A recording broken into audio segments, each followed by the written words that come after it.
Okay, so anyway, so let's just set our mind in the right direction. Um, since this in particular is a at least traditional Buddhist heading and topic, then we can assume that we have some familiarity with Buddhism, and then we know that every action has a result. So even just listening to anything like this has a result, but whether it's positive result or negative result or neutral result depends entirely on our motivation. Even negative actions can be positive with the right motivation. So it's not foundationally not the action, it is the mindset. So the right mindset for us to have is the idea, the mind, the mental factor of compassion. But this is great compassion, altruistic motivation that what we do today for this hour and a half, of course, our whole life as well, but particularly this hour and a half, specifically ripens into the awakening mind of bodhicitta that thinks of all others. It doesn't think of all others, just naturally considers beings without even thinking about it. And their welfare, and the welfare that we're motivated for is the welfare to free all beings from the cycle of birth, death, confusion, ignorance, unhappiness, dissatisfaction. So think for a minute on your own.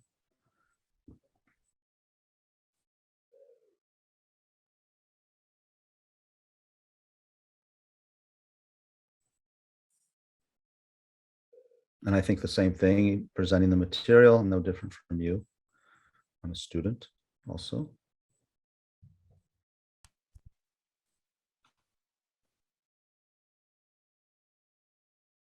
Okay.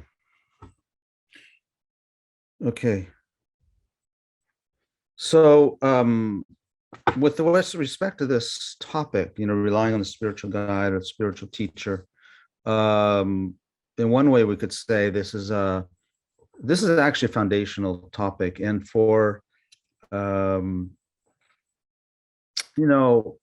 us Westerners, it's kind of a little bit difficult one for many. I didn't find it difficult for me, but I know that people do struggle with it, and I think the reason they struggle is because one reason is they don't understand it properly, I think, and the other reason is because it seems culturally of kind of a mismatch for us, right? So I want to go through this in a way that I believe is the actual meaning of it, because it's better to get beyond the words. We need to go beyond the words to the meaning, and even we can have some discussion, by the way. So maybe it's good for me to present the material now. A couple things that is a challenge for me is I want to make it tangible for people, not just tangible but practical and also applicable.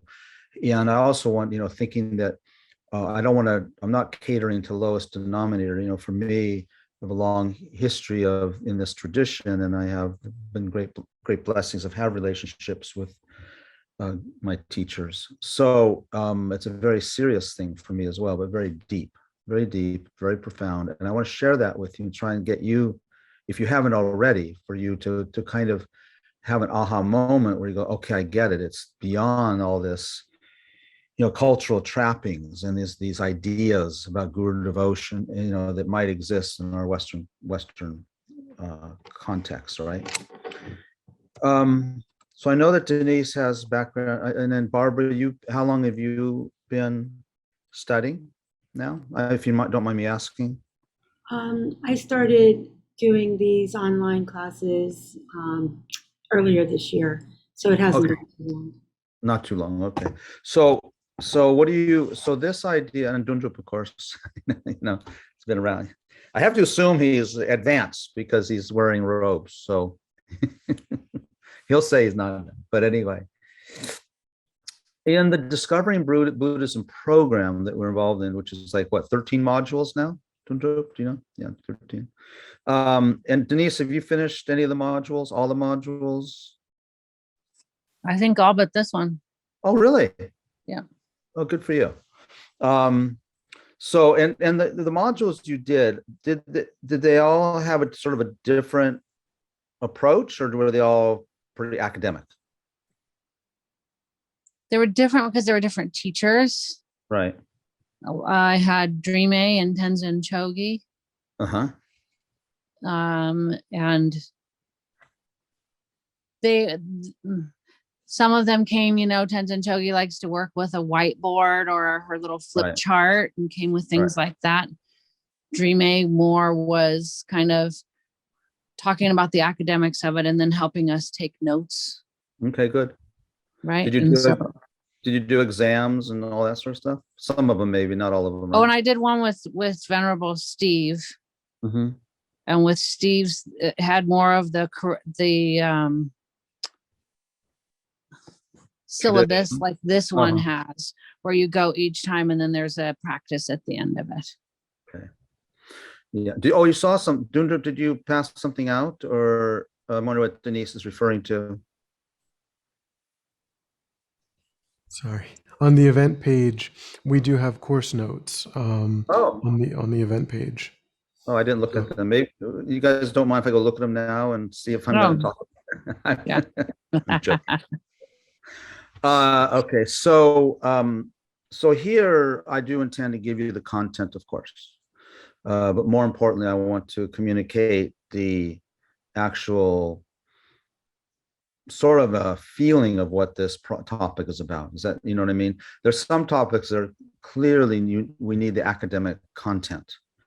This one, I think, while we do need it, and I'll convey it to you as we go on in these 5 or 6 weeks, more important is to develop a feeling for what this concept is and what this practice is, okay? And of course, there'll be time to ask questions in the process of it as well. So I've taught it once or twice before, and as I was going to mention earlier, this topic of relying on a spiritual teacher used to be, I think, the first module. Do you know, do you remember? Yeah, so that was a while ago. So I want to talk about that. So the reason it appears as in the first module is because the Discovering Buddhism approach, that program, I think, kind of followed the progression of the Lam Rim, our core text that we follow in the Gelug tradition, Lam Rim, the stages of the path. So Lama Tsongkhapa's stages of the path, which the many commentaries to, follows a particular graduated progression to attain enlightenment. So in that graduated progression to attain enlightenment, the very first topic, the very first step in the development on the stages of the path is relying on a spiritual teacher. Isn't that strange? So in a way, it's not strange when you think about the entire path and how we need to progress through it.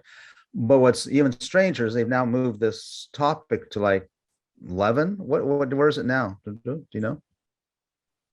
This is module 4. Oh, okay, not too bad. It only got pushed back a little bit.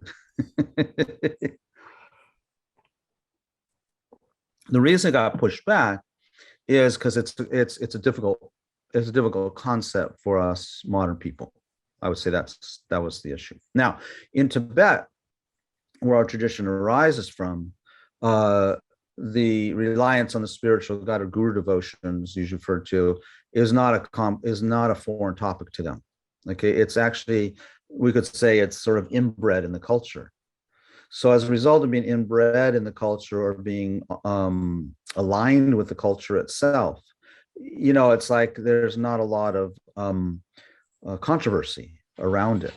So this is very interesting. I wish more people could hear this part.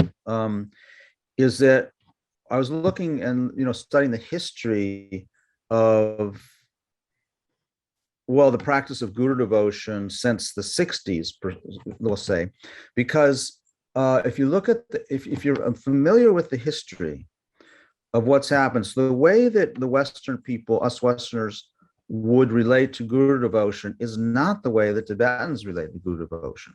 Okay, and so a lot has become confused with us. Now, I think we've gotten better But in the initial years, the 60s, 70s, 80s, 90s, maybe early 2000, a lot of confusion about this topic. And it led to a lot of people being hurt and a lot of people being misled, both students and teachers. And I think that's a purely cultural event, a misunderstanding of cultures.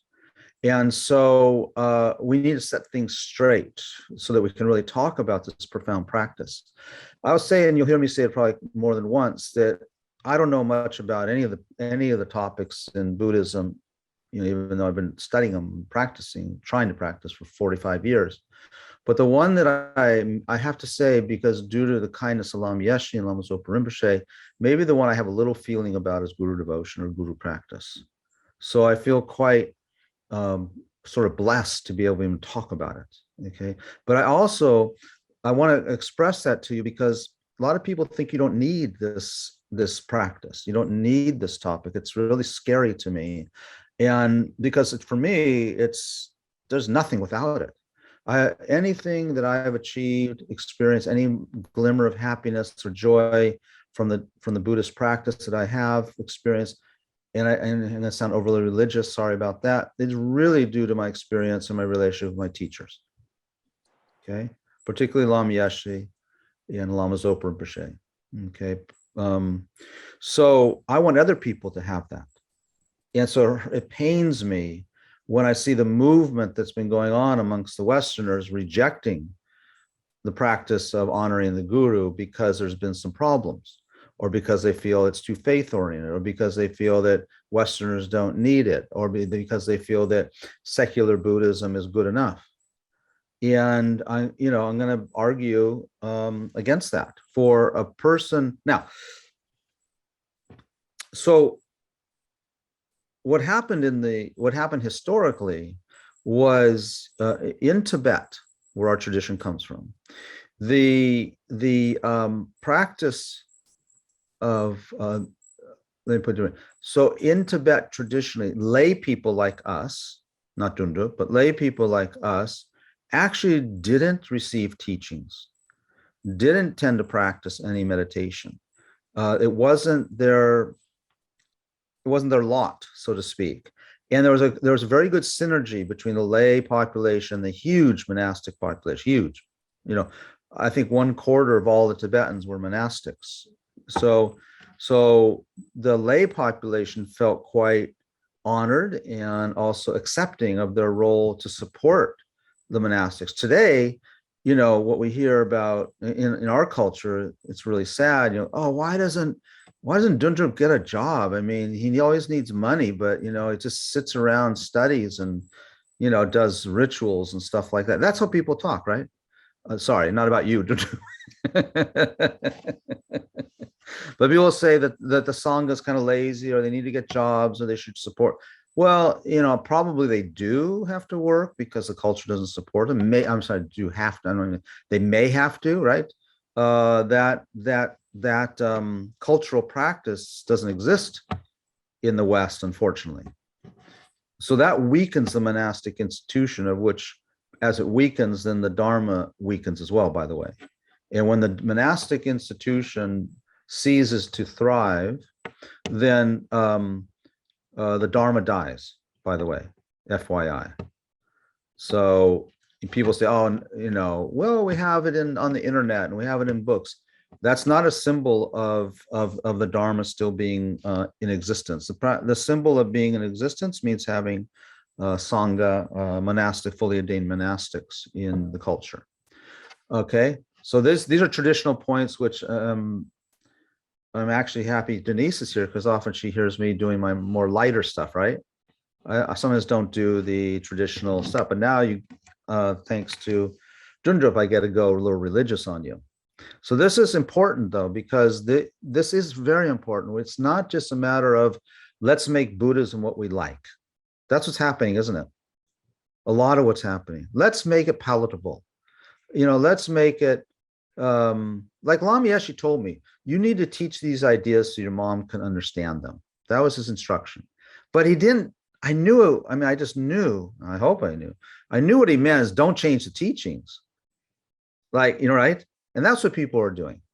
He meant the same thing Einstein said. If you can't explain a complex concept clearly, then you don't understand it well enough. That has been lost on many of my Buddhist teacher friends, right?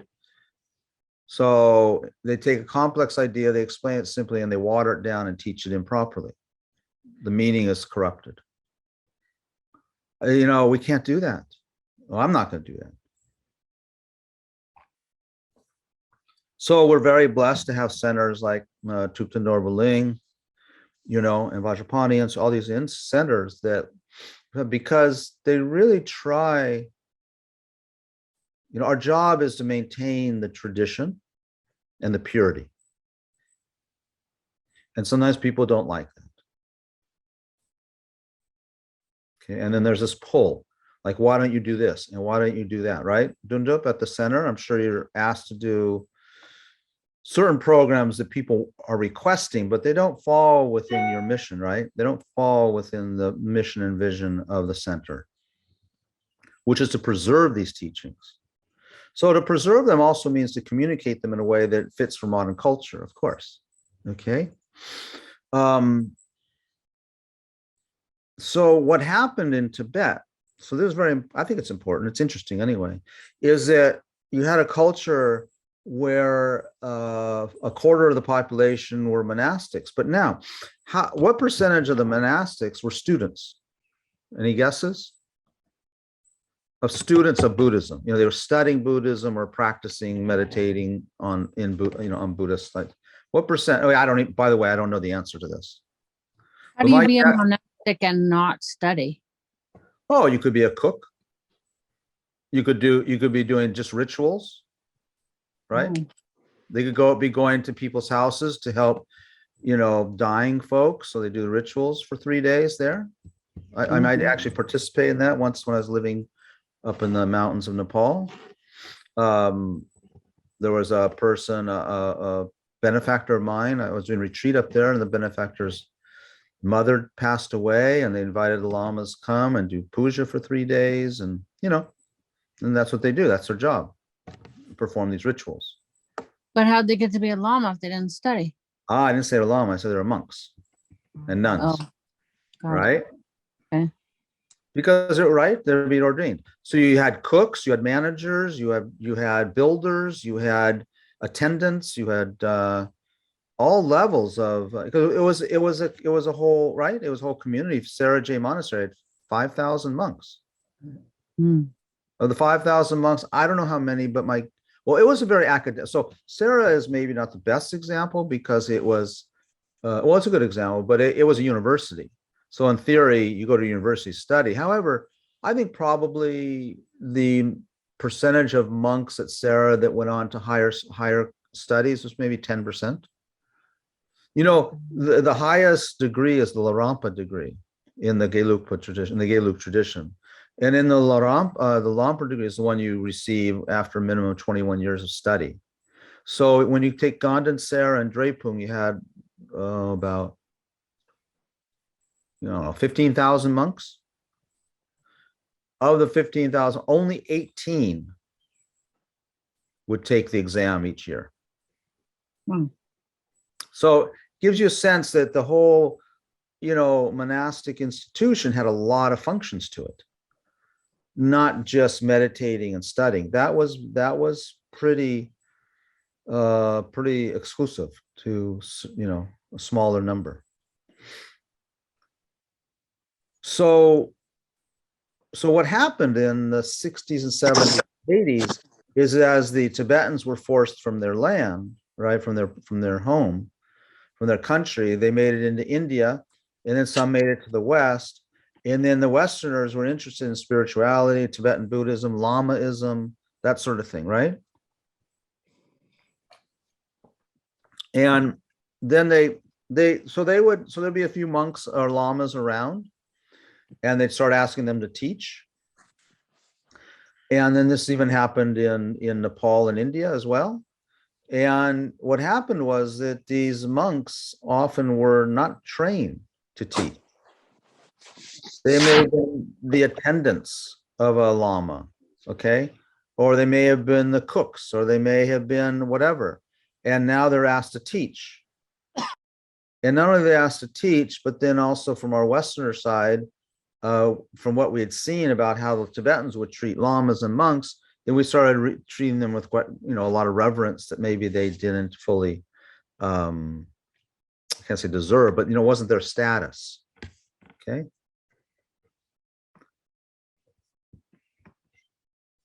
You follow me? So it's a little bit like, I don't know example. I didn't think of a metaphor for the example. So the Westerners got a wrong idea about, sort of getting developing wrong ideas about guru devotion. If it was a monk in monk's robes, and it had to give, we'd have to treat them like and then start hearing things like, you need to see your teacher as a Buddha. And then it led to confusion. And then the other thing that happened is so a lot of times, then there would be some monks or lamas that were not really renowned, but they had a good name. And there weren't many of them in the West, and they might have the name Tuku or Rinpoche or something like that. And I'm not trying to be disparaging, but the point is that in Tibet, they would mainly be, maybe they would be abbots of the monastery, which is a different function than as a teacher. So there are many. So in terms of highly regarded teachers or geshis or lamas or kempo, there were, the Tibetans knew who they were. But here in the West, someone had the name Rinpoche or Tuku. In Tibet, they might have been kind of more, their function may have been a little more political, right? Maintaining the lineage of their family or the monastery, that sort of thing. And now they're treated as great teachers. And I can't say whether they realized beings or not, I'm not saying that, but they weren't familiar with being teachers. And now they're being asked to be teachers. So we kind of mess things up that way. And then even sometimes there would be Westerners who would do maybe retreat, and then lamas would start referring to them as a lama because they did retreat. So all of this stuff got a bit mixed up. Does that make sense? Again, my point here is not to criticize. My point is to be aware that, like I said, this is a part of which a lot of people could hear, because I think in our Western culture, we're pretty confused about, have been confused about the role of the spiritual teacher. So, so I just wanted to give a little bit of historical context that just because someone's wearing robes or not wearing, has a title of lama, tuku, kempo, it doesn't mean that they are qualified to teach. Okay, but they were asked, and being asked, they will of course try to help. And then the Westerners would think that everything was correct because it says in the text that to see the guru as a Buddha. So Junjo, I want to ask you something. Are you familiar with Alex Berzin's? He wrote a book on this, by the way, on guru, the role of the guru. Familiar with that? So he talks about this historical aspect in that, doesn't he? Yeah. I'm more familiar with Lama Zopa's book on it, but yeah. Well, so Alex did a lot of research, and so I want to share this sort of point of view that first of all, any questions on that? Just for anyone have anything to say? There's only 3 of us here, but What an aha! Like seriously? yep. That's why I wanted to say that's right. We're very naive, I think, in the West. We have a good motivation. We have a good heart, but we're naive, and we have to be more discerning. I'll say this probably a few times in this class, but traditionally, when one was really going to take on a master, a guru, particularly in the Tantra tradition, then it would be usually a process of 12 years of quote dating. A teacher would check out the student for 12 years, and the student would check out the teacher for 12 years. Okay. So because it's such an incredibly profound and deep relationship, and if it goes wrong, then the damage is huge as well. And we've seen this, right? We've seen this happening, unfortunately, in different arenas in terms of the Dharma community. Okay, I mean, there's been, it happens. It's happened, and it happened in Tibet too. So,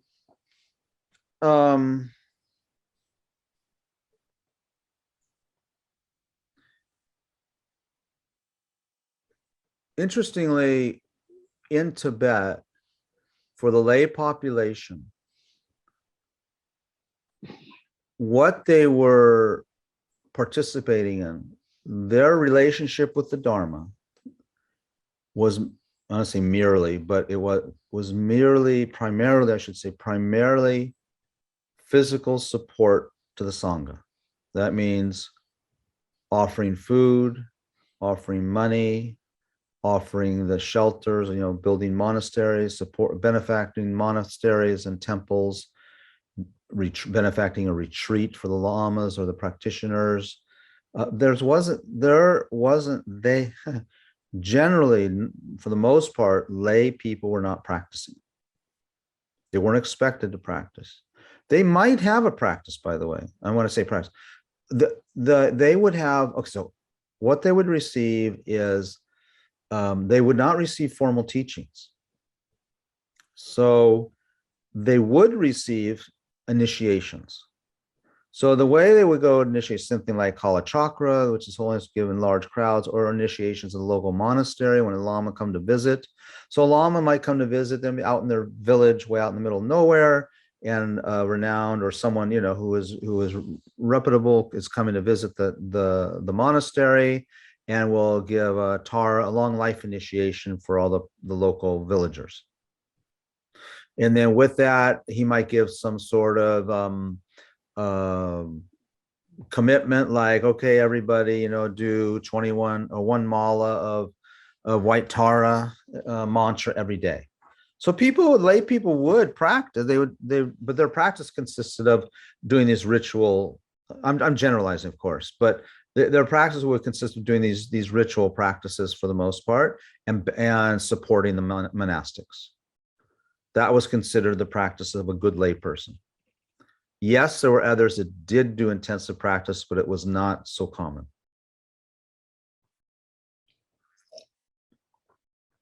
Okay, so now you got some renowned lamas come to the West back in the early days, might be some higher lamas. What do? They give initiations, because that's what they did for lay people in Tibet. They think that's what we do for lay people here. Okay, so very involved in the rituals, elaborate rituals. Tantra, that they would give these initiations, is very advanced. So people would take these high tantric initiations, have no foundation at all, not understanding, never receiving teachings on karma, never receiving teachings on rebirth, never receiving teachings on emptiness of inherent existence, never receiving teachings on bodhicitta. I mean, just initiations, kind of like what it was in the West. In Tibet. Okay. But the lamas that would do this, would do it with the motivation, same as in Tibet, would be to plant seeds on the audience. That's why they give initiations. And so it's really more for the audience's future life. It wasn't for this life, if you know what I mean. And the audience knew that as well, because they would say, I don't have a chance to practice in this life, but by taking these initiations, hopefully I'll be reborn in Amitabha's Pure Land, or a Pure Land where I can practice Tantra. You see, it's very different. But do you think when the lamas came to the West and they gave those initiations, that people in the audience thought that way? I don't think the lamas may have thought that way. Okay, so that meant there was this disconnect, right? A big cultural disconnect. And pretty soon what happens, right, is that the people here in the West would start going to the lamas with their problems, right? Their marital problems with their kids, problems with money and finance, problems with their career. And the lamas had no idea, practically speaking, how to deal with that. That wasn't what they dealt with amongst traditionally. So we would look to the lamas as sort of spiritual counselors, right?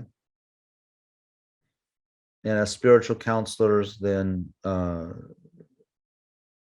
we would have all kinds of requests of them that were not familiar to them. Is that an aha moment, Denise? She might be sleeping.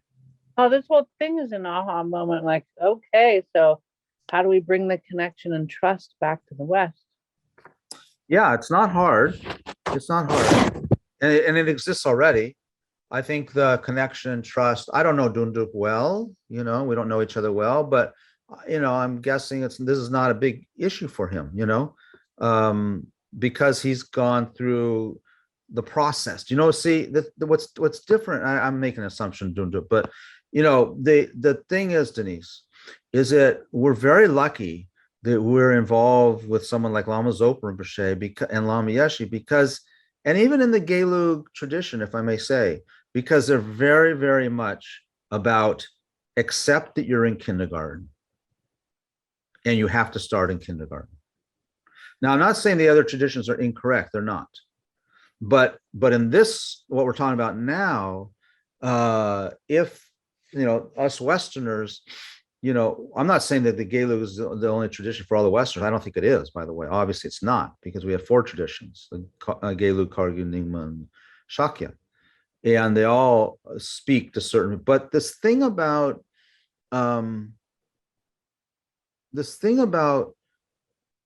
starting at, needing a foundation. I think all the traditions get that now about Westerners, but before it wasn't. So this foundation, I was speaking to a student who follows a Zen tradition. And this person was having certain struggles in their life, and that the practice wasn't working for that struggle. And I mentioned something about talking. Well, I said something like, well, it's difficult when I didn't mean about this person's practice, but I said, when you have those difficulties, sometimes the only answer it doesn't work until you purify the karma. And this person was a Zen student for 8-10 years. And she said to me, she says, what do you mean by karma? I think that's an error, from my point of view. I got to share my opinion.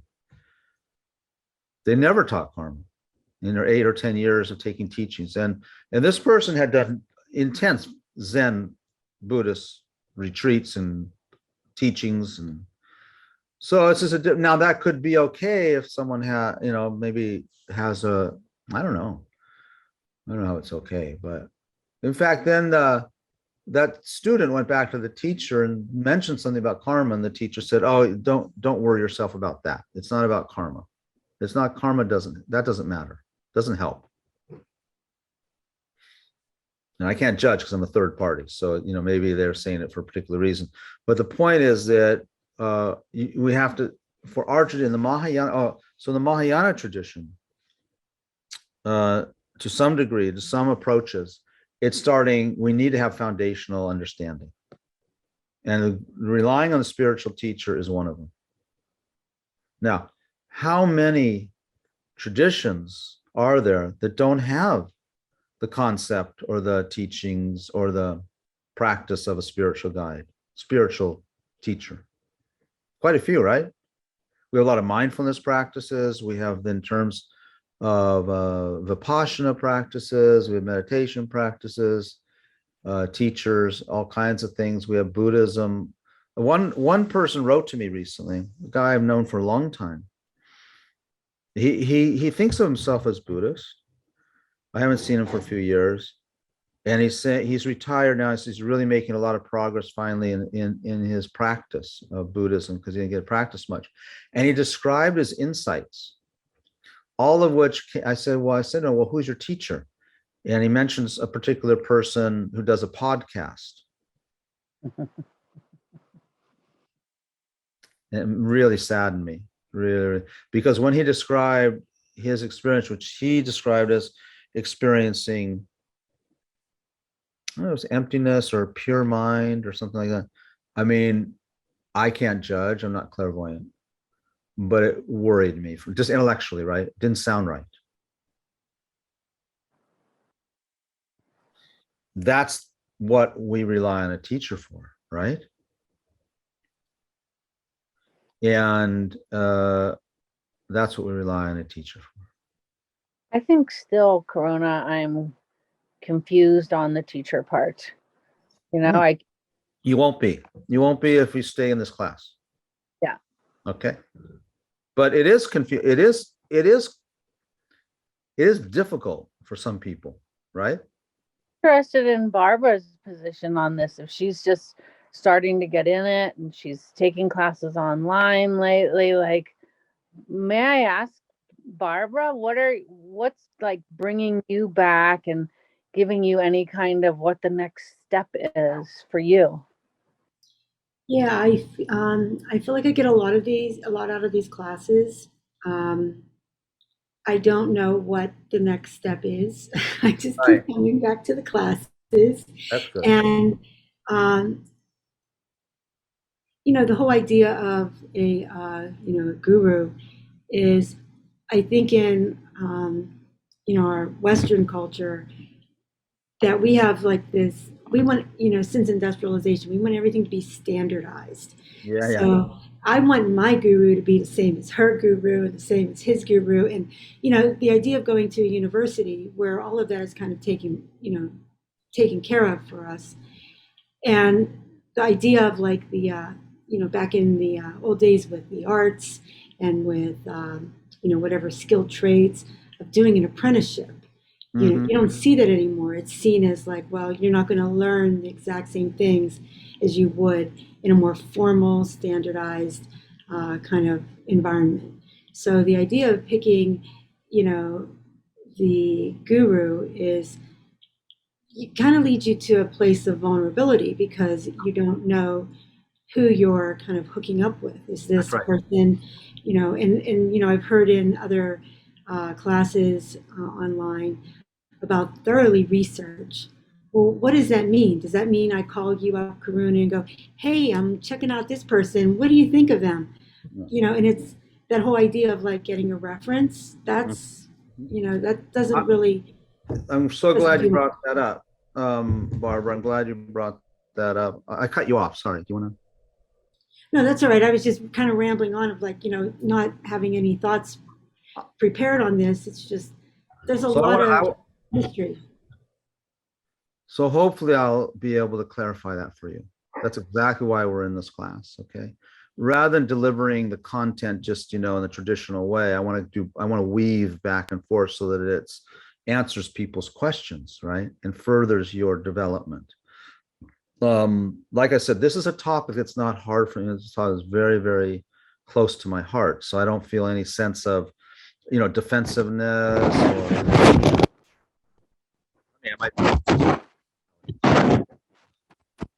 this is not one that challenges me, but the challenge here is to be able to present it in a way that is very tangible and relevant for modern people. That's the challenge.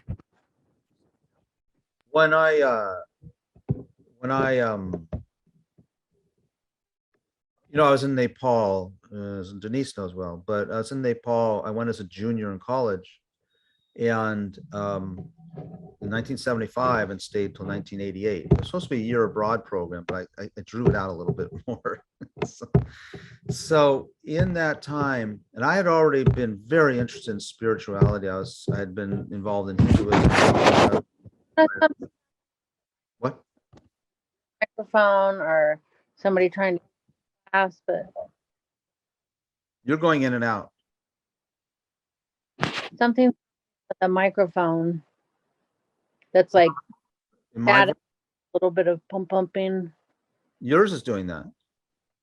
Okay, I'm gonna put myself on. Make sure we Put can on get a platform. Dunjub, could you hear me okay, or was I going in and out? There was some rustling. It might have been my papers. Sorry. Where's the microphone on a Mac? Isn't it up high? I don't think it's know. of the keyboard. Oh, that's where I was rustling with this. Okay. Sorry. So when I went to Nepal, I was saying in 1975 to 1988, I was I was already due to karma, I guess, as I was so interested in Eastern spirituality, and I'd been involved in Hinduism. I had a kind of a falling out, or I became disinterested in it. And so in Nepal, I still had my research project was still in spiritual. I was going to do a study on Hinduism, authentic Hinduism in Nepal versus Hinduism that was coming to America, although I wasn't that into the topic anymore. But anyway, that was what I was there for. So I remember one friend, and we all lived with Nepalese families because we were doing intensive Nepalese language and cultural immersion and all that sort of thing. And one of my friends was living with a Rinpoche, a lay Rinpoche, a Nyingma Lama, and very, very sweet Lama, married with a couple children. And so I went to, he was the first Lama I ever met. And so I asked him, how do you find a guru? Barbara, you got to like this. So I said, how do you find a guru? Because I was really I had had a guru before that, a Hindu guru. And I had left that situation. And he looked at me and he said, with real intensity, he says, when you're looking for a guru and you find one, he said, you should analyze him. You should study him. You should watch him. And then you analyze him some more. And then you watch him some more. And then you test him some more. And if he fails your tests, nail him to the wall like a fly. Okay? So granted, this is a Buddhist Rinpoche, and there's a Rinpoche who would not kill a fly, of course, but just as a metaphor, nail him to the fly. And you know what? So Barbara, the thing, what's there is what I want to communicate in this class is you have, especially more so with us than the Tibetans, we have to use a discerning mind. You have to wait. If you feel something funky, it might be real. Wait. So you just spend your time watching him or her. Mainly it's watching their behavior. Now, when we get into this a little more, I'm going to talk to you about different levels of gurus and different levels of teachers. So that's a little bit refreshing, because depending on the level of the teacher, then you have certain they have certain parameters in which they to perform and not perform, and it makes it quite different. When we start talking about root gurus, tantric masters, and Mahayana masters, then we get into the delicate area. But hopefully by that time, we've waited and we've studied and we worked with different kinds of teachers so that we begin to get a feeling for what resonates. Now, I think that His Holiness Dalai Lama is a Buddha. He's attained enlightenment. I actually think Lama Zopa Rinpoche, I also think Lama Yeshe attained enlightenment. According to different sources I have, that result for Lama Yeshe seems to be valid. From my experience in Lama Zopa Rinpoche, I can't really see the difference between him and a Buddha, but other people don't see that, right? Other people don't see that. Other people think he's a nice man, or but they can't understand his English, or he's really good, but he seems a little eccentric, or that sort of thing. Do you understand what I'm saying? So due to people now, we're talking about due to the karma of the student and the teacher together. So we could walk right by the Dalai Lama and not notice him. Isn't it possible? Isn't it? A person could walk right by him and not notice him. Why? Another person walks by and they see a being of immaculate light and purity. They don't see any bones or flesh or anything. They just see an enlightened being with an enlightened body. Because when someone attains enlightenment, their body changes too, and becomes in the nature of light. So I think when Lama Zopa Rinpoche looks at His Holiness Dalai Lama, maybe he sees something like that. Then someone else, a beggar on the street, sees the Dalai Lama and he just sees his pockets, right? Which he doesn't have any because he has robes on, but it's a saying. When a beggar meets a man, all he sees is his pockets, right? So what is that dependent on? So we're looking at too much from the side of the teacher. We do have to examine the teacher, and then we have to examine our own connection, our own perception of that person. So, you know, some people, that's just due to people's karma. That's just due to people's karma, who they have a karmic connection with. And fortunately, I think, like, I'm the luckiest person in the world, because I have a karmic connection with three beings, but two beings who I think from their side have attained high realizations. Now, it's possible that someone has a relationship with a guru, and maybe objectively that person doesn't have high attainments. It's possible, you know, but because of the karmic relationship, then for the student, that lama or that teacher is the person who they can relate to best at the present time and at the present level. Does that make sense? Okay. Now, the teacher from his or her side also, we say, of course, has to have achieved certain qualities, but this is where it depends on the level of what kind of teacher we're talking about. Okay, let me look at okay. This is all kind of introduction stuff. Huh? Mhm. Okay. So let me go back to my, okay. So in this outline that we're discussing, that I will fulfill, you know, the part of the outline is really defining. This comes from the traditional texts of the guru devotion. So it's defining the characteristics of the teacher. Okay. There's 6 points that we need to do that are covered in this. Defining the characteristics of the teacher. Defining the characteristics of a qualified student. Okay. So it's not just about the teacher, it's also about the student. Then number 3 is how a student should rely on a spiritual teacher. So this is what I've been kind of covering this a little bit, alluding to this last hour, is that there's ways to rely on the spiritual teacher. There's a way not to rely on a spiritual teacher. Then the 4th point are the benefits of relying on your spiritual teacher. So when we get to the benefits of relying on a spiritual teacher, it makes you almost get very anxious, because it strengthens one's faith, it strengthens one's practice. Because if you see the benefits of relying on them, now it doesn't mean you necessarily believe them, of course, that might take some time, but different benefits that arise, it makes you want to really do this practice sincerely. When I say this practice, it makes you want to practice with your guru in as pure way as you can, because you see the benefits. And also the benefits, now think about it, if the benefits are such and such, which we will get to eventually, then what are the detriments of not following a spiritual guide? If those are the benefits, does that mean you don't get those things if you don't follow a spiritual guide? I would say yes, by the way. I don't think it's a universal yes. Okay. But I would say that it's a generally yes. You don't get those benefits.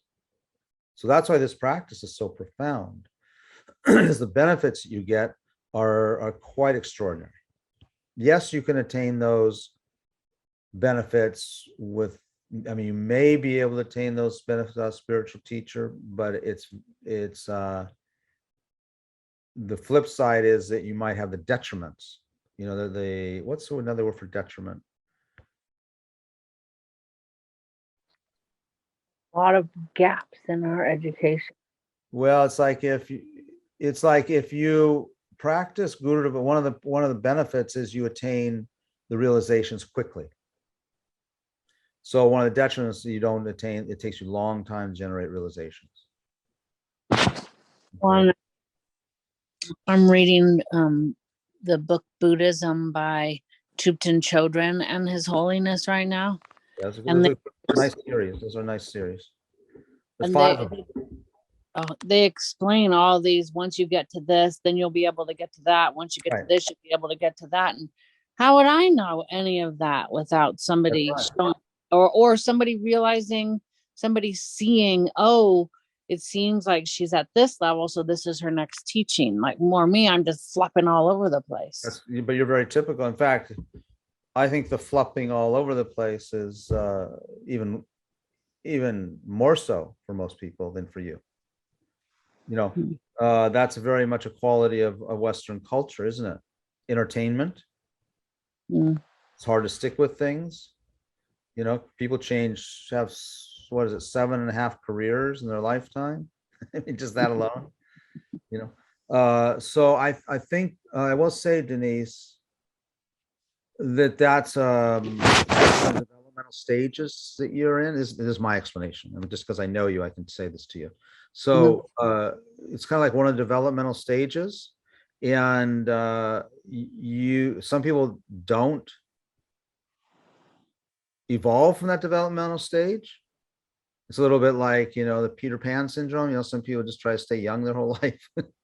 But you will develop, but generally that's just a developmental stage in your spiritual practice. Hopefully you will. Mine becomes, I keep studying. Okay. Lots of repetition. Okay. God, if somebody could just lead me through the next step, it would be amazing. How do I even ask? How do I find that person? And then with my relationship with people I could depend on growing up being pretty flaky, how do I not be a burden on the person that I ask? Well, you will be a burden on the person. That's part of the relationship. That's the relationship. The person you ask, if they're qualified, accepts that burden. I mean, my relation with Lama Yeshe, I must have driven him crazy. That's a huge burden, you know? But that's from the side. We'll look at the qualities of a teacher, right? We'll look at what qualities a teacher needs, and one of them is being able to bear burdensome students. Of course, because the role of spiritual guide is to lead someone out of samsara. I mean, the ultimate spiritual guide, you know, the big spiritual guide, is to lead people out of suffering. So what do you think he or she's going to think about us? We're going to be a pain in the neck, but that's what they expect. That's it. That's the job. It's kind of like if you're a therapist and you get upset because people who have emotional issues are coming into your office. I mean, that's the kind of therapist I am. I want only the, you know what I mean? So yeah, so we can talk about that as time goes on. It's important. We bring it up. Yes, Barbara. Yeah, years ago, I took a class as part of as an undergraduate, which was how to teach art to elementary school students. And everybody's seen like how children draw. They start out with like a head and feet, and that's it. And one of the things that the art teacher needs to do with the class, and these developmental stages are much more predictable than spiritual development, but was to say, okay, we need to get arms on this being, you know, on these little drawings that they do. So there would be some sort of exercise where the kids would use their arms or whatever, and then they would be told to draw a drawing, and all of a sudden the arms appear because it's salient.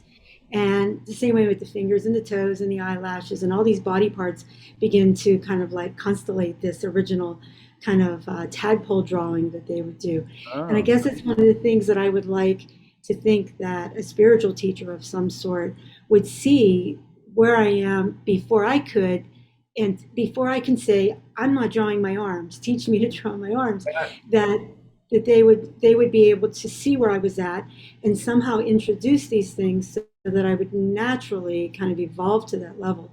So to me, that would be ideal. So that's that. Thank you. So as we get clearer and articulate this topic more, that's exactly the role of the teacher. Now, who can do that? That one we need to be careful. There are teachers who can do that. Or are we looking for guidance with understanding a meditation practice. There are teachers who can do that. So the one that you're referring to is what I refer to as the true spiritual guide. So that person is very rare, okay? Very, very rare, but they exist on this planet, in our country, around us. But, and I'm going to I guess I'm really a traditionalist. I've seen a lot go on in these 45 years. And what I would say is, we all want that. We all want that. But the way people go about it is sort of impatience. And so they project onto a teacher that teacher has those qualities. That's the rub. And that's what I'd like to kind of see if we can get beyond, a little more mature in that. Okay. Okay. So I'm not going to give a break unless you need one, because I think we'll go, we'll try and do the hour and a half and see how that goes. So I'll just keep going. So I mentioned that there's sort of this outline of number one was defining the characteristics of the teacher, of a qualified teacher, or the teacher, and defining the characteristics of a qualified student. If these two are complete, by the way, this is very important. If these two are complete, the training process happens smoothly and quickly. So if we're aware, if the teacher has the characteristics of a teacher and the qualified student has the characteristics of a qualified student, the evolution happens naturally and smoothly. It's a very beautiful sort of statement or theme, isn't it? And then everyone gets depressed. They say, well, what if I don't have all the qualifications? What if my teacher doesn't have all the characteristics? Okay, well, we can talk about that. So the third one is how a student should rely on a spiritual teacher. So that's kind of the protocol around having a spiritual guide. There's a protocol around it. There's a relationship, and then there's benefits. That's where we stopped a moment ago. The benefits of relying on your spiritual teachers, you're going to get great benefits. However, by not relying on your spiritual teacher, what about that? That's what we asked a few minutes ago. Are there detriments by not relying on your? Yes, there are. That's why traditionally the teacher watches you for 12 years. He's not going to want to make that mistake. Then the student should also watch the teacher for 12 years. After that, it's sort of like dating. The dating is for 12 years. Then you decide to get married. Then it's no joke. Okay, that's very serious at that point, because that relationship is not just about this life only. It's a huge step. It'll carry over. If you don't attain enlightenment this life, it'll carry over to your next life. So if you do it well, it carries over into a very profound relationship quickly in the very next life. So Karuna, we're studying several teachers for a long period of time, right? Well, I'm talking traditionally, this is going to, yeah, but I'm going to go through the different levels of teachers. And for what I'm talking about now, I'm talking about the kind of the last 3 levels. You'll see when I get to it, and we can talk about it again. Okay. I'm glad you brought that up. The 5th one are the disadvantages or consequences of not relying on a spiritual teacher. And the 6th is kind of summarizing all of these. Okay. Now, before I go into the first point, define the characteristics of the teacher, I'm going to jump to Alex Berzin's commentary on something else, on the different kinds of teachers.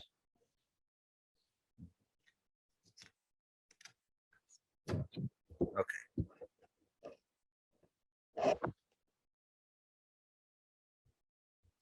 So the first one, and maybe you can make a note of it if you're interested in keeping notes, because okay. So the first one he brings up is Buddhist professors. Okay, Buddhist professors. He just said, I'm not going to read everything he writes, but it's pretty explanatory. Many people interested in Buddhism do not have spiritual teachers to guide them. They may study Buddhism merely from books, tapes, videos, or from the internet. His Holiness the 14th Dalai Lama has affirmed the propriety of learning in this way. Appropriate topics include impermanence, karma, compassion, voidness. Most Westerners, in fact, initially develop interest in the Dharma and gain their introductory knowledge from books, not only from works on Buddhism, but also in New Age books and from fictional and non-fictional accounts of Tibet, and even seen popular films on Tibetan themes can spark people's interests. Books, tapes, and videos, however, cannot answer questions. No matter how interactive a computer program may be, it too cannot provide all the answers. Only a live teacher can do that. Therefore, for most people, the next step gaining some information about Buddhism is to attend a few lectures. Okay, clear? That lecturer is what Alex is referring to as a Buddhist professor.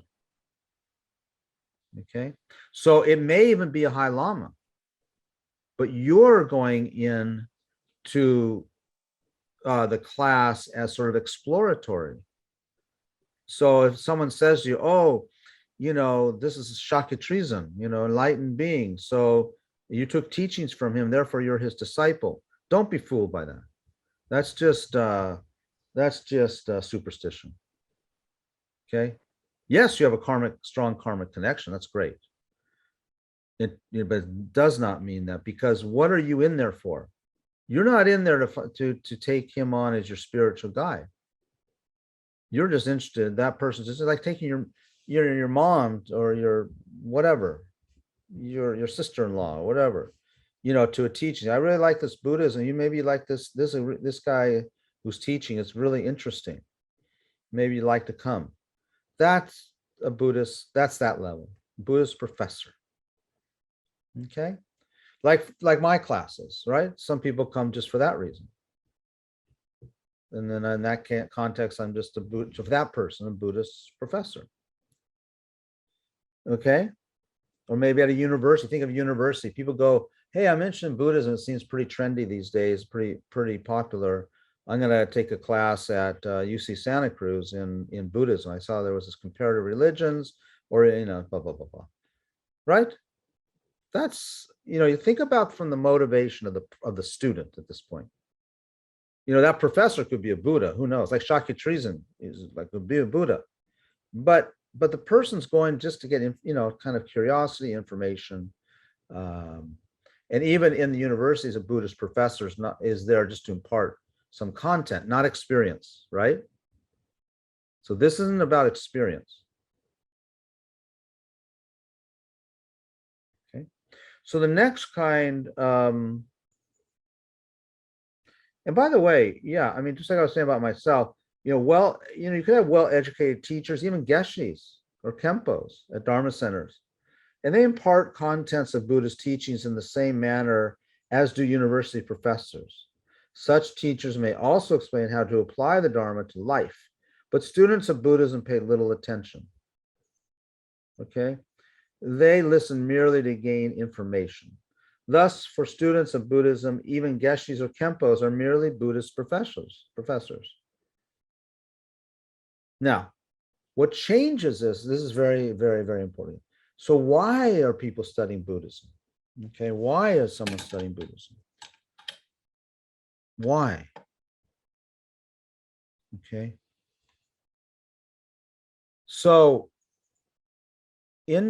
traditionally in Tibet, let's say, there's no confusion why people were studying Buddhism. It was to attain enlightenment. I mean, there might be all kinds of, you know, other variables involved, but you would never, people know if they had any education at all, even lay people, maybe not educated, they knew about this idea of Buddhahood. So they're going to study, and when they get involved in Buddhism, whether it's to study, excuse me, study, practice, meditate, they understand that the main goal is enlightenment. But when we have people who are curious about Buddhist topics, and they come to a Buddhist class, that isn't the motivation, is it? that's not the motivation. I mean, maybe ultimately it's the motivation. Everyone wants to be free and happy. Okay, I'm not saying that. But you say, hey, what do you mostly it's like, oh, I heard this guy's really interesting. I want to know a little bit more about Buddhism, right? That happens a lot. Dunda, what percentage of the participant in all your classes, you have many at Tucson Norberling, how many fall into that category? Just like curiosity about Buddhism. 75%. Right. It'd be really interesting from the 75%. Excuse me, I just go on a tangent, a little bit of a tangent, I guess. 75%, and then how many of that 75% sort of transform into the next level? 15%. That's interesting, isn't it? That's so interesting, yeah. Because I so much respect what we do in this organization, what Thupten Norberling is part of it, which is called the Foundation for the Preservation of the Mahayana Tradition. So it's, when you start really analyzing that preservation of the Mahayana tradition. So there are a lot of our friends, who teach to the 75%. Because the 75% is a bigger audience, isn't it? But then I think that's important. But what if you keep it at that? That's what I think, Denise, when you say flip-flopping or whatever your word was, I think it's because, and again, for people who don't know, I know Denise for some years now. I would say it's because you're very interested, but you're becoming like, you want to go now, you're ready to do more than the interest level, more than the curiosity level, more than just taking the classes.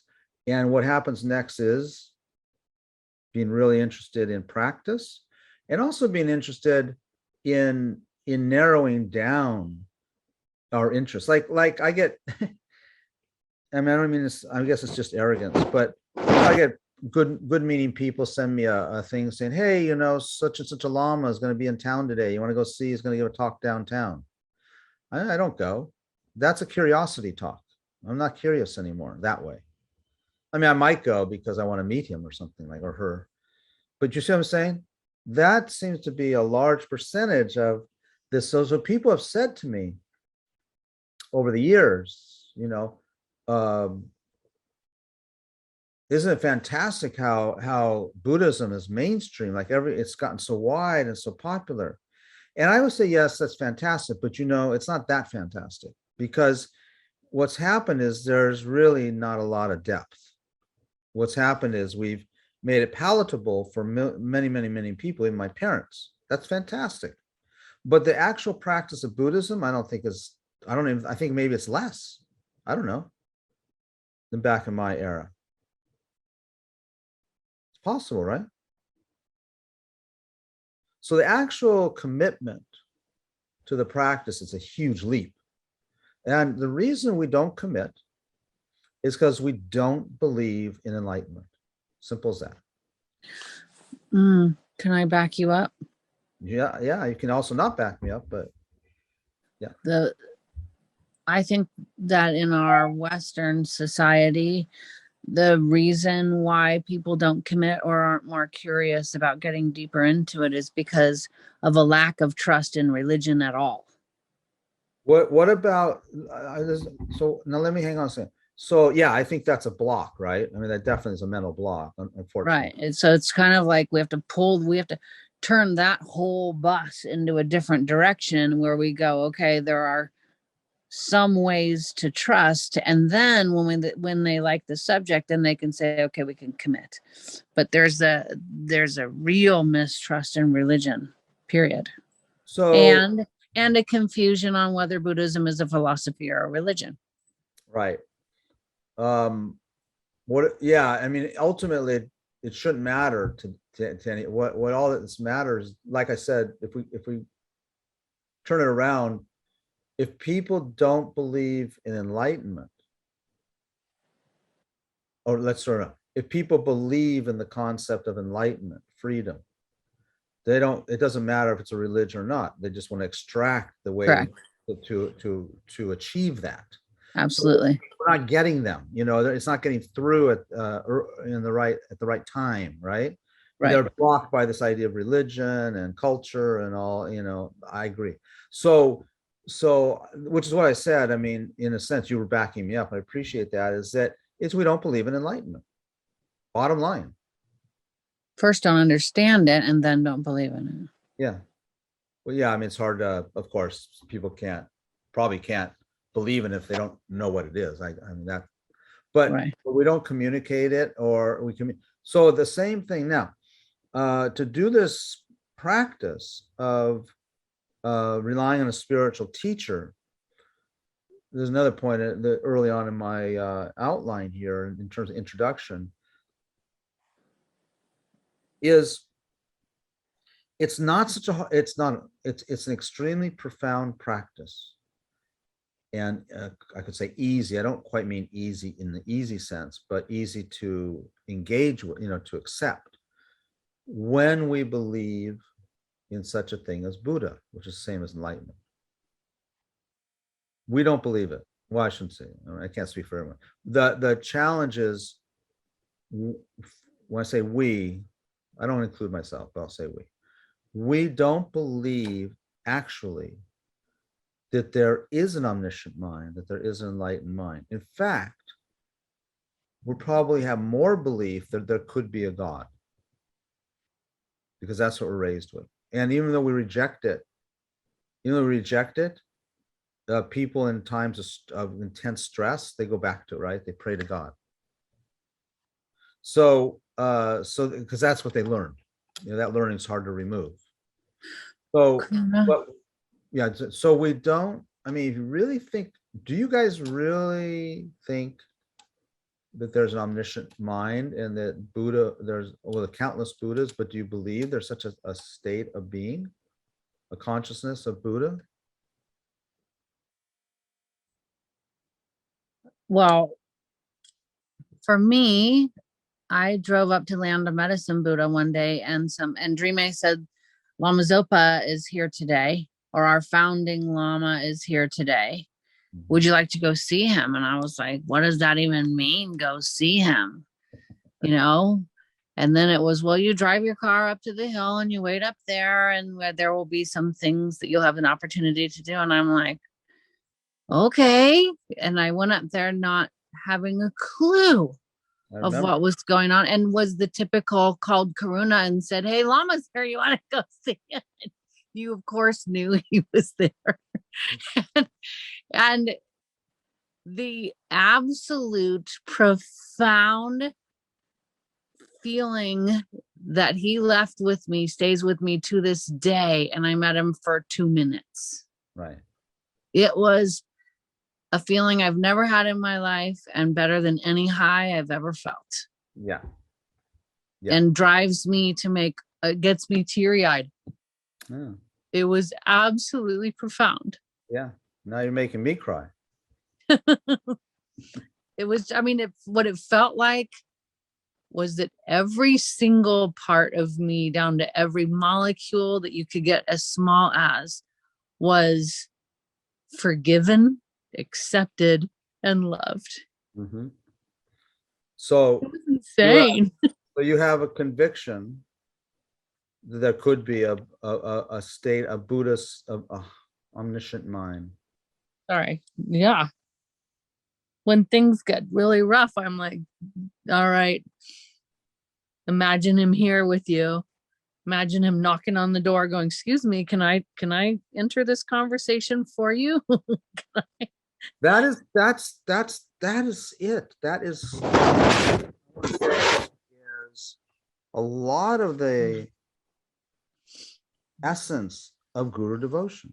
I don't like guru devotion, but I like to say guru practice. But anyway. Whatever you're moving on your computer, it's making that rustling again. Thank you. Sorry. So the practice will go into. But it was like you were saying that I might want to refer back to a God. Mm-hmm. And it was because that's the only choice I ever had to refer back to. Mm-hmm. Like, I feel like if I hadn't had that actual experience with Lama Zopa, I may not be this continuing as deeply into this path as I am. It would be very hard to show somebody else how wonderful, but it also has given me this amazing being to try to be 1,000th like him. That's the practice. So thank you. Thank you. Yeah. Now I can not teach the other 5 classes, don't do. So I want to so I want to make a point I was trying, one point I was definitely wanting to make today. And Denise helped there. So the practice, the topic of relying on a spiritual guide becomes wholly and totally relevant when one believes in Buddhahood. Everything then is not so hard. What's hard is getting to that point. So, and I'm going to come back to this in just a sec. I mean, I'm going to stay on this, but we're going to say I'm going to reverse engineer it or reverse it around. When you think about all this, all your spiritual friends or people you met in classes or different classes you go to, different practices, and you just, we're making judgments, but we're doing it because we want to strengthen our mind.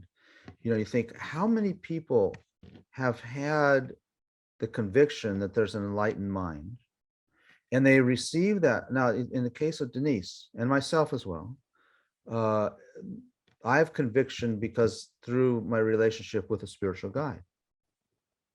It wasn't through my relationship with nature. It wasn't only my relationship with my meditation. I think meditation, there's some there too, but probably that's all from the first, all from stemming or emanating from my relationship with my spiritual guide, and knowing that this omniscient mind exists. When you know the omniscient mind exists, this practice of developing this practice, as we talk for the next few weeks, the practice of relying on spiritual guide makes total sense. If you don't believe an enlightened mind, omniscient mind is possible, or they exist, then this topic is kind of, it's good, but it's not the real essence of it. It's not the real understanding. The spiritual guide. Okay, so here's what I want to say. Because you believe there's an omniscient mind, and I hope Barbara can, maybe this is being recorded, maybe Barbara can hear it later. So Buddha, Shakyamuni Buddha, who was the manifestation in our world of the leader of the tradition of enlightenment. So he was emanated that he was the omniscient mind.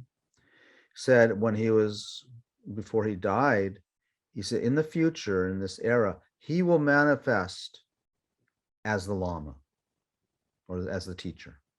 Think about that. He will come to us as the teacher. So if you imagine your experience, if you just in your meditation, like just for a moment here, just close your eyes and imagine or feel or see there's an omniscient mind. There's countless omniscient, but we'll say omniscient mind. Say Shakyamuni Buddha's omniscient mind. If it's omniscient, it sees us right now because it's omniscient. See if you can just feel for a moment that you're in its presence.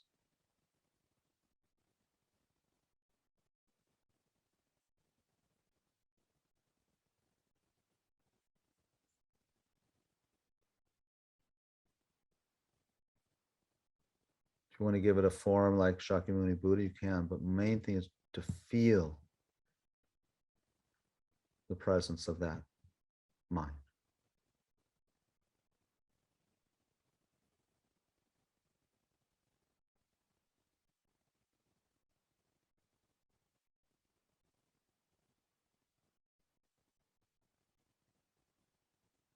Or whether through your guru, or through the form of the Buddha, or just your experience.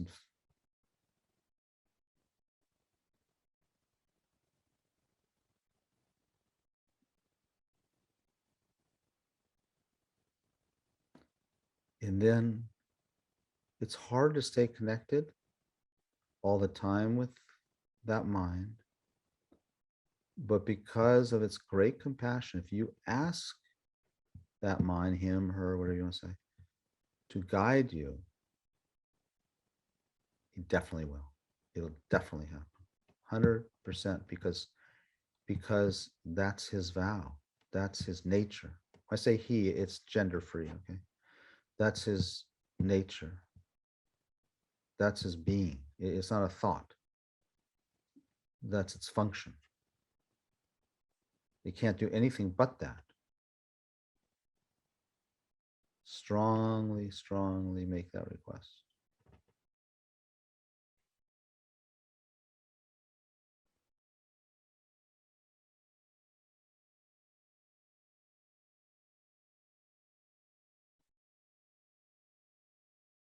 Okay. So we do a lot of prayers. That's the idea of prayers. So listen. So because you make that request, the omniscient mind is committed to that. Okay. The omniscient mind has made that vow. When I say vow, it's not a vow, it just is its nature. So that's, if some people say, oh, I can't find a spiritual teacher. I can't find a guru. If you do this, of course you'll find a guru, because that's the only thing the Buddha can do. You need merit, okay? The conditions have to come together, granted. But they will. Okay, I'll finish the rest next time on the different kinds of teachers, and then we'll go on to more depth. We lost somebody. Barbara, no, someone. Shayla. Is it Shayla Dundu? Is that it? Yeah. Okay, so she was having internet problems. Okay, so any other questions or points? I think it's a good time to end. Maybe we should say something about Lama Zopa's health and his operation. Good idea.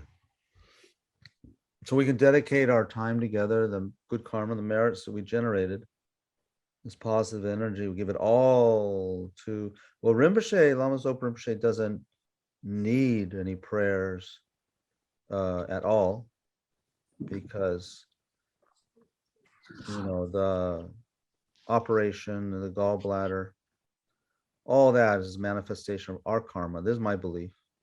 Manifested, if we didn't have that karma, he wouldn't manifest that way, but we have limited karma. So we make prayers that that manifestation doesn't even exist for us ever again, that only the manifestation of pure health, free of obstacles, free of anything blocking the accomplishment of his wishes and our connection with him. All of that due to this merit we generate, and we give this merit and good karma to all the other students who, maybe there's other people who have maybe broken their connection with him, their samaya, their vows. And so this manifestation of gallbladder has come, and we have a shared karmic relationship with our fellow students.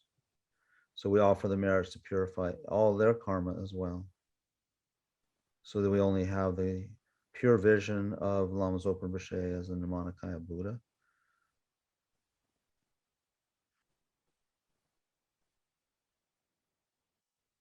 And Dharmakaya. And due to these merits, we are perfect daughters and sons of the Buddha and of the Guru, so as bodhisattvas. And we're only pleasing them and help serve their purposes and their schemes.